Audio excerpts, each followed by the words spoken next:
Hola, ¿cómo están? Mi nombre es Alejandro Acosta. En esta ocasión les voy a presentar un análisis breve de lo que es la Ley Federal de Trabajo. Como es bien sabido, la Ley Federal de Trabajo es un documento legislativo que establece los derechos y obligaciones tanto de los trabajadores como de los empleadores en México. Esta es la máxima legislación en materia de relaciones laborales después de la Constitución Política. En este video les presentaré un análisis de título noveno que refiere a los accidentes y enfermedades de trabajo. Sin más preámbulo, continuemos. El artículo 473 nos indica qué son los riesgos de trabajo.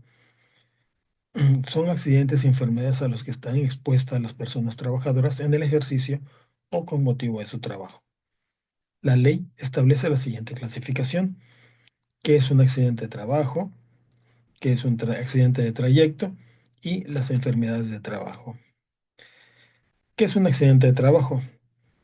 El artículo 473 nos indica que es toda lesión orgánica o perturbación funcional, inmediata o posterior, la muerte o la desaparición derivada de un acto delincuencial producida repentinamente en ejercicio o con motivo del trabajo, cualesquiera en que sea el lugar y el tiempo en que se presente. Los accidentes de trayecto quedan incluidos en la definición anterior los accidentes que se producen al trasladarse el trabajador directamente desde su domicilio al lugar de trabajo o viceversa. Algunos ejemplos de accidente de trabajo podemos mencionar. El trabajador se encontraba realizando trabajos correctivos de una máquina con engranaje. El factor que ocasiona el accidente es el no abotonar la manga del overol. Al estar realizando la prueba de funcionamiento, uno de los engranes jala lo que es la manga del overol y se lleva en la mano del trabajador, y esta queda prensada entre los engranes, produciéndole una herida por aplastamiento. El segundo ejemplo que podemos tener es cuando el trabajador se encontraba realizando algunos trabajos de corte de piezas metálicas con un esmeril. Después de realizar el corte con las piezas y con un disco de corte, no hizo el cambio de disco y quiso devastar las áreas cortadas, pero no cambió el disco a un disco de desbaste, sino que siguió utilizando el de corte, que es mucho más delgado. Al estar realizando el trabajo, choca el disco con una rebaba que tenía la pieza y produce que éste se rompa y salen volando las partes del disco. Y este le produce al trabajador un escalpe con consecuencias críticas. Otro de los ejemplos que tenemos es cuando un trabajador se encontraba realizando trabajos en altura, pero no tenía bien ajustada la cinta de su arnés entre el área de las piernas. En un descuido, el trabajador se tropieza con una de sus herramientas y cae, quedando guindado el trabajador por un buen tiempo. Y al momento de la caída, lo que son las cintas se jalan hacia la parte de arriba y suben de golpe, produciendo una lesión en el escroto, misma que hace que se expongan los testículos del trabajador.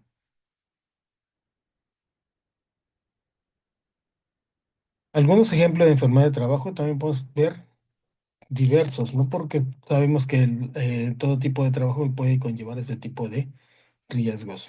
Ok, dentro de los primer ejemplo podemos ver lo que es la hipoacusia uni o bilateral. En la mayoría de los trabajadores que están expuestos al ruido por más de 8 horas pueden padecer la dificultad para oír bien. Para solicitar una valoración de invalidez por hipoacusia se requiere una discapacidad auditiva de al menos el 33%. Ahí en el área de plataformas, la mayoría de las personas siempre utiliza tapones auditivos.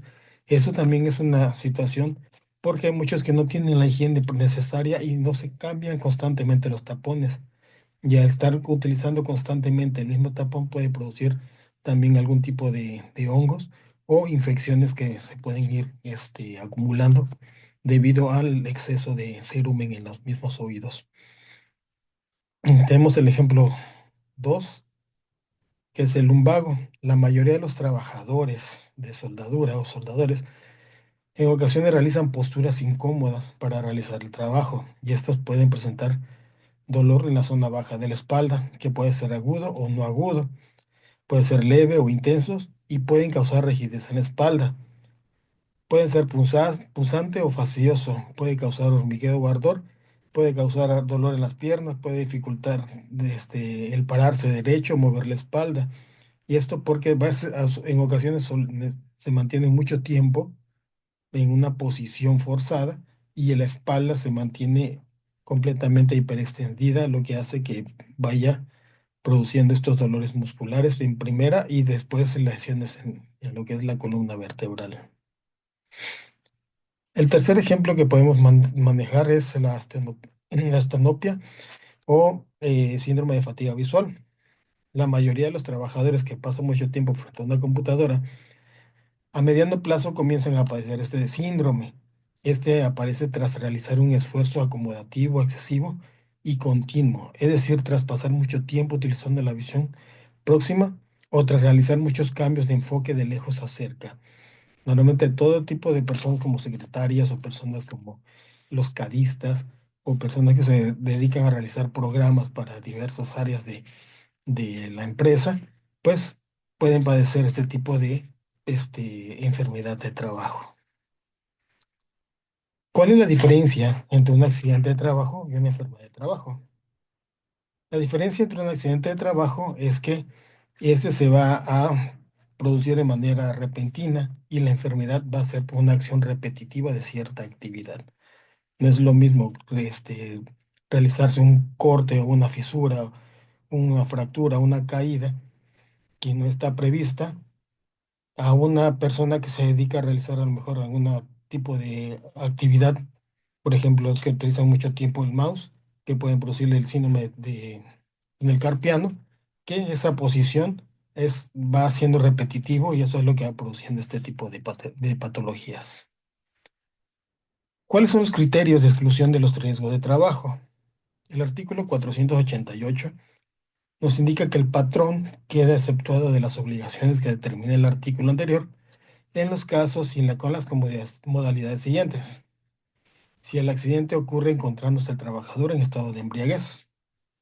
Si el accidente ocurre encontrándose el trabajador bajo la acción de algún narcótico o droga enervante, salvo que exista alguna prescripción médica y que el trabajador hubiese puesto el hecho de inconocimiento del patrón y le hubiese presentado la prescripción suscrita por el médico. Si el trabajador se ocasiona intencionalmente una lesión por sí solo o de acuerdo con otra persona, y si la incapacidad es el resultado de una riña o intento de suicidio. En estos casos, el patrón queda, en todo caso, obligado a prestar los primeros auxilios y a cuidar el traslado del trabajador, ya sea a su domicilio o a algún centro médico. El artículo 489 nos indica que no libera al patrón la responsabilidad que el trabajador explícita o implícitamente hubiese asumido los riesgos del trabajo, que el accidente ocurra por torpeza o negligencia del trabajador, que el accidente sea causado por imprudencia o negligencia de algún otro compañero de trabajo o de una tercera persona. Si el riesgo se produce al trabajador una incapacidad permanente parcial, la indemnización consistirá en el pago del tanto por ciento que fija la tabla de evaluación de las incapacidades, calculado sobre el importe que debería pagarse si la incapacidad hubiese sido permanente total, perdón. Se tomará el tanto por ciento que corresponde entre el máximo y el mínimo establecidos, tomando en consideración la edad del trabajador, la importancia de la incapacidad y la mayor o menor aptitud para ejercer actividades remuneradas, semejantes a su profesión u oficio. Se tomará asimismo en consideración si el patrón se ha preocupado por la reeducación profesional del trabajador. Pues muchas gracias por su atención y quedamos pendientes para el próximo. Que tengan todos una excelente tarde, noche o buen día.